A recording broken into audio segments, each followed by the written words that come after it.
Hi everyone, welcome back to food festival channel. నేను మీ లక్ష్మిని. పిల్లలు ఐస్ క్రీమ్ అడిగినప్పుడు బయట బోలెడంత రేటు పెట్టి కొనుక్కొచ్చే బదులు ఇంట్లో ఉండే మామిడి పండుతో చాలా సింపుల్గా మామిడి పండు ఐస్ క్రీమ్ని ఎలా తయారు చేయాలో ఈ వీడియోలో చూద్దాము. ఇక్కడైతే నేను పచ్చి మామిడికాయ తీసుకున్నానని అనుకున్నారేమో. లేదండి, ఇది పండిపోయింది. మా ఇంటి వెనకాల మామిడి చెట్టు ఉంది, దాని నుంచి కోసిన మామిడి పండు. ఇది చెట్టుకే పండింది, అందుకని పైన పచ్చగా లోపలేమో పండుగా ఉంది. నిన్నైతే శుభ్రంగా కడిగి చక్కగా పీసెస్గా కట్ చేసుకోండి. మామిడి పండు ఎంత తీయగా ఉంటే ఈ మామిడి పండు ఐస్ క్రీమ్ అనేది అంత రుచికరంగా ఉంటుంది. ఇలా కట్ చేసుకున్న మామిడి పండు ముక్కలని ఒక గిన్నెలోకి సపరేట్ చేసేసుకోండి.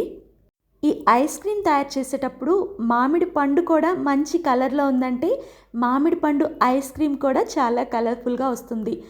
మామిడి పండు ముక్కల్ని చిన్న చిన్నగా కట్ చేసుకొని ఒక టేబుల్ స్పూన్ పక్కన తీసుకున్నాను. అలాగే ఇక్కడ ఒక 100 గ్రాముల వరకు పనీర్ని తీసుకొని చేత్తో చక్కగా స్మాష్ చేసుకోండి. ఇప్పుడు ఈ ఐస్ క్రీమ్ తయారీకి ముందుగా ఒక మిక్సీ జార్ని తీసుకొని పెద్ద ముక్కలుగా కట్ చేసుకున్న మామిడి పండు ముక్కల్ని వేసేసుకోండి. తర్వాత చిదుముకున్న పన్నీర్ని కూడా దీంట్లో వేసేసేయండి. అలాగే మీ రుచికి తగ్గట్టు తేనెని దీంట్లో వేసుకోండి. నేను 4 టేబుల్ స్పూన్ల తేనె వేశాను. కాచి చల్లార్చుకున్న 3 టేబుల్ స్పూన్ల పాలను కూడా వేసేసి ఇదంతా కూడా ఫైన్గా మిక్సీ పట్టుకోండి.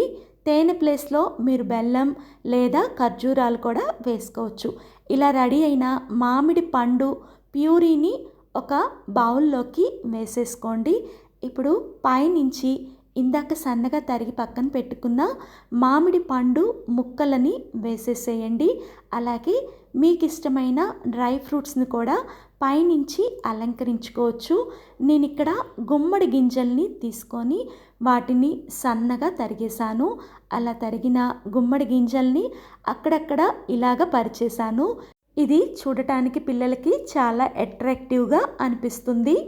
ఇప్పుడు ఇలా రెడీ చేసుకున్న బౌల్ మీద మూతను పెట్టేసేసి దీన్ని టైట్గా క్లోజ్ చేసేసేయండి. రెడీ చేసుకున్న బాక్స్ని డీప్ ఫ్రిడ్జ్లో పెట్టేసుకున్న తర్వాత ఒక రాత్రి లేదా కనీసం 8 గంటల పాటు దీన్ని అలా వదిలేయటం వల్ల ఐస్ క్రీమ్ అనేది రెడీ అయిపోతుంది. నేనైతే ఓవర్ నైట్ వదిలేసి నెక్స్ట్ డే మార్నింగ్ మీకు చూపిస్తున్నాను. చూడండి, ఐస్ క్రీమ్ అనేది ఎంత పర్ఫెక్ట్గా రెడీ అయిందో. ఇప్పుడు నీళ్ళల్లో గెరిటెని ముంచి ఐస్ క్రీమ్ని తీయటం వల్ల ఐస్ క్రీమ్ అనేది చాలా ఈజీగా వచ్చేస్తుంది. ఈసారి ఐస్ క్రీమ్ని తీసేటప్పుడు ఈ టిప్ని మీరు కూడా ఫాలో అవ్వండి. ఇలా రెడీ అయిన ఐస్ క్రీమ్ని ఇంకా బౌల్లోకి వేసేసుకొని తినటమే.